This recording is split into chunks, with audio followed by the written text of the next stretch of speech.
मेरे बहुत सारे अंदेशे हैं मेरी, और ऐसे ही नहीं है, मेरी जानकारी है कि ये कुछ ना कुछ चुनाव से पहले करेंगे। जो इनकी फितरत है, जो इनकी आदत है, जो ये गुजरात में करते रहे, देश में करते रहे, ये राम मंदिर पे गोला फेंकवा सकते हैं, ये किसी बीजेपी के बड़े नेता का कत्ल करा सकते हैं। देश की जनता को, लोगों को सावधान करना चाहता हूं कि सब अप्रत्याशित चीजों के लिए तैयार रहिए और ये समझ जाइए कि ये आपको बेवकूफ बनाने के लिए चीजें की जा रही हैं, वोट के लिए की जा रही हैं। और आपसे भी मैं सहयोग की अपेक्षा करूंगा कि आप इस बात को फैलाएं और बताएं कि वोट के लिए यहाँ कुछ भी किया जा सकता है। मैं चूंकि क्लास से आता हूँ जहाँ खौफ नाम की चीज भी, ना धमकियों से डरता हूँ, ना मुझे अपनी जिंदगी की कोई परवाह है। और एक चीज और मैं आपके जरिए कहूँ, कोई भी अटेम्प्ट अगर मेरी जिंदगी में होता है तो मेरे लोग इनसे ऐसा बदला लेंगे जो याद रखेंगे। पुलवामा का जहाँ तक ताल्लुक है, पुलवामा पे जब मैं मैं कोई चीजें बोलता था तो कोई रिएक्ट नहीं करता था सरकार का आदमी, लेकिन पुलवामा बोलने के बाद सम्मानित गृह मंत्री अमित शाह साहब ने कहा कि जब ये गवर्नर थे तब क्यों नहीं बोले थे। तो मैं उनकी याददाश्त खुरचना चाहता हूं कि मैं पुलवामा होने के 2 घंटे के अंदर अंदर मैंने 2 चैनल्स को इंटरव्यू दे दिया था और ये कह दिया था कि इसमें हमारी भी गलती रही है, हमारी नाकामयाबी रही है जिसकी वजह से ये हुआ। और जब प्रधानमंत्री जी का फोन मुझे आया, चूंकि वो अनएक्सेसिबल थे, वो नेशनल कॉर्बेट पार्क में थे और उनके पास ये बहाना था कि वहाँ फोन अलाउड नहीं है, तो उनका फोन आया मुझे। ये घटना हुई है 3 साढ़े 3 बजे, 5 बजे उनका फोन आया और उन्होंने पूछा क्या हुआ। तो मैंने बताया कि साहब इस तरह से हमारे इतने जवान शहीद हो गए और ये हमारी गलती की वजह से हुआ, हमारी लापरवाही की वजह से हुआ। तो उन्होंने मुझे तत्काल कहा कि सतपाल इस पे बिल्कुल चुप रहिए, कुछ मत बोलिए। फिर 2 घंटे बाद नेशनल सिक्योरिटी एडवाइजर जो हैं अजीत डोभाल साहब, वो मेरे क्लास फेलो भी रहे, लॉ में हम साथ पढ़ते थे, उनका फोन आया कि सतपाल भाई इस पे कुछ बोलना नहीं है आपको। मैं समझा शायद ये कोई जांच वांच कराएंगे, तो मैं उसको प्रिजुडिस नहीं करना चाहता था, मैं नहीं बोला। लेकिन आज तक ना कोई जांच हुई है, ना कुछ बताया गया है, ना कोई पब्लिक डोमेन में कोई चीज आई है, और उसको दफन करके पाकिस्तान की तरफ मोड़ दिया। चूंकि चुनाव में वही चीज सूट करती थी तो उसका पूरा चुनाव के लिए इस्तेमाल किया गया। माननीय प्रधानमंत्री जी ने उसी दिन 5:30 बजे एक मीटिंग एड्रेस की रुद्रपुर में इलेक्शन की टेलीफोन से, उसमें भी पुलवामा का उन्होंने कोई जिक्र नहीं किया। इनको जो करना चाहिए था इन्होंने कोई काम उस तरफ नहीं किया, वो सिर्फ उन्होंने पाकिस्तान की तरफ मोड़ा और फिर कहा कि हम अंदर घुस के मारेंगे। और वो पूरे चुनाव उनकी आप देखेंगे, प्रधानमंत्री की वो हैं क्लिप्स, जिनमें वो कहते हैं कि वोट डालने जाओ तो पुलवामा के शहीदों को याद रखना। मैं चाहता हूं कि इस बार वोट डालने जाओ तो पुलवामा के शहीदों को याद रखना। उनकी लाशों पे खड़े होकर जो सरकार बनी उसने आज तक उस मामले की कोई जांच नहीं कराई है। और आज मुझे अच्छा लगा कि आप लोगों ने प्रस्ताव पास कर दिया है कि इसकी जांच होनी चाहिए, श्वेत पत्र आना चाहिए और इसकी जांच सुप्रीम कोर्ट की देखभाल में होनी चाहिए। मुझे तो हर रोज आता था कि आप यहाँ बैठ के चाय मत पिया करो, पाकिस्तान के शूटर आए हुए पहाड़ी पे आपको कोई मार देगा। मुझे तीसरे दिन जनरल्स 2 मिलने आते थे कि साहब आप सड़क से क्यों जाते हो एयरपोर्ट, आपको बम्प ऑफ करने के लिए पाकिस्तान ने आईडी एक्सपर्ट भेजे हुए हैं। खैर वो हमारे यहाँ एक सुविधा थी कि हेलीकॉप्टर जाता था, इसका अपना हमारा खुद का यहाँ से जो राजभवन था वहाँ से एयरपोर्ट तक मैं उससे चला जाता था, लेकिन सख्त हिदायत ही रहती थी तो खैर मैं उसको मानता था।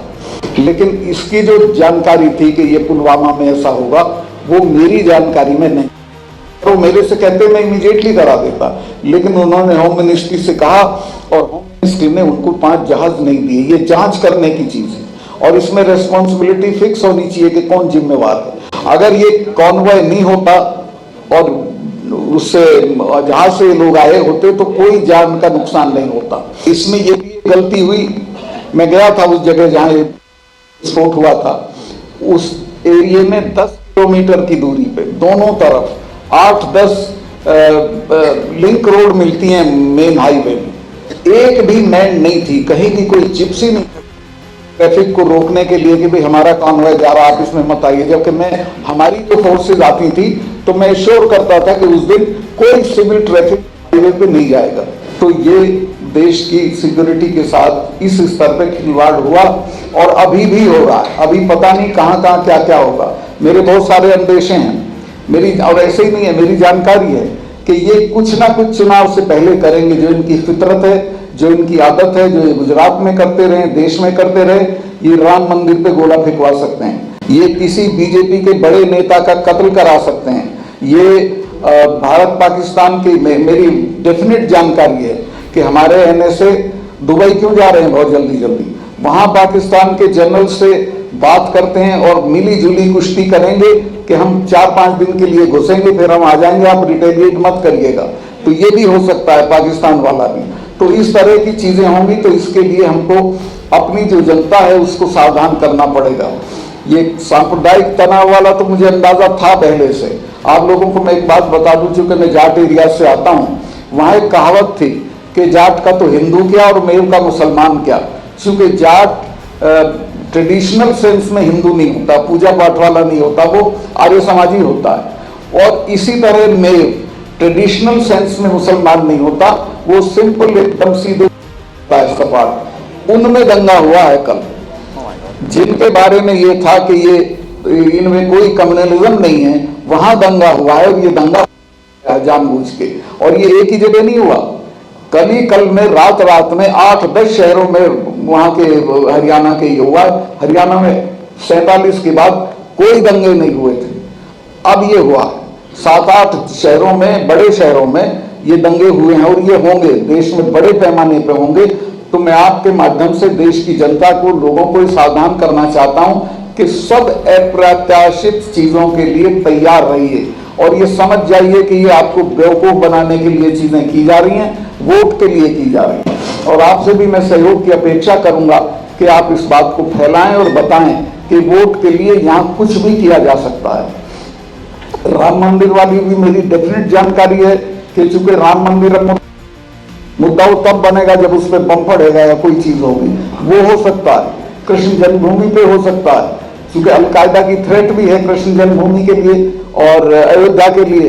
तो जी हाँ, तो कुछ भी हो सकता है और ये कुछ भी करा सकते हैं। क्या बदला है सर? मेरे जीवन में ये बदलाव आया कि मेरी पूरी सिक्योरिटी विड्रॉ कर ली गई। मेरे पास ऑलमोस्ट Z+ सिक्योरिटी थी, अब मेरे पास एक सिपाही है। सिक्योरिटी विड्रॉ कर ली गई। जम्मू कश्मीर का गवर्नर और जिसने 300 हटाने में मुख्य भूमिका, तो मकान भी दिया जाता है दिल्ली में, वो अब मैं किराए के मकान में रह रहा हूँ और एक सिपाही है, सिर्फ एक में 2 सिपाही आते हैं और बस के अलावा कोई सिक्योरिटी नहीं है। बाहर जाता हूं तो कोई सिक्योरिटी नहीं होती है। ये बदलाव आया है। लेकिन मैं चूंकि उन एरिया से आता हूं जहां खौफ नाम की चीज नहीं होती, ना धमकियों से डरता हूं, ना मुझे अपनी जिंदगी की कोई परवाह है। और एक चीज और मैं आपके जरिए कह दूं, कोई भी अटेम्प्ट अगर मेरी जिंदगी पे होता है तो मेरे लोग इनसे ऐसा बदला लेंगे कि याद रखेंगे, उसके बाद ये भी नहीं बचेंगे। तो इनको सावधानी के साथ डील करना चाहिए मुझे। Thank you.